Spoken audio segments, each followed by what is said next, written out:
Welcome back to the shop. I'm Brian DeMambro.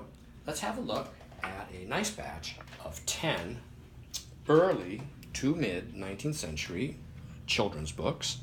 These are all juvenile pamphlets of this era. All of them have woodcuts of one type or another, or line drawings within them. This first little group in this lot dates from probably the 1850s and 60s. So that, and this one here again, probably 1850s or 60s. Look at that, Dad's reading the newspaper. Child's repairing a toy or a basket or something. Here's that. So now this one, this is interesting because this little booklet right here has this tipped-in chromolithographed frontispiece as issued.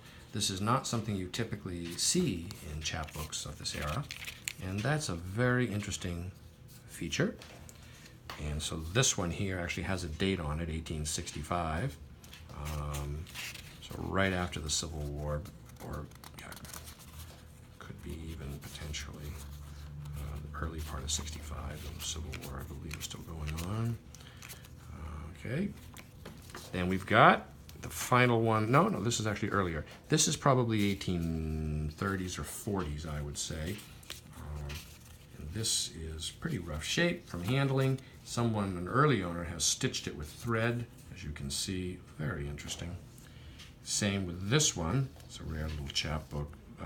Obviously it was loose, the pages were loose, and the owner stitched it to keep it together, literally almost read out of existence.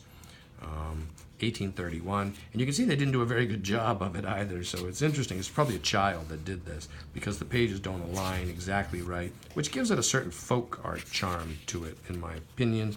It's an interesting relic of this era and what a person would go through to preserve a little booklet to read. It's hard to believe. That may be lacking a couple pages at the rear, actually. And this is an 1830 chapbook here with, it's got some damage there, blind stamp. It's got a large woodcut frontis of cemetery. And this is more on the line of, say, like instructional for moral purposes for a child. And here we've got a probably 1840s or 50s chapbook with woodcut images in it.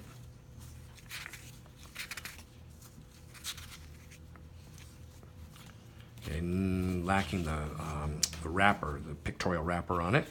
We've got this appears to be, the final item here appears to be a fragment, but it's still very attractive because it's all original hand color. And so this, as it survives, has also been stitched by an early owner. And that's, so you see, as it exists. And this lot of juveniles from the mid-19th century and earlier is available online from me, Brian DeMambro.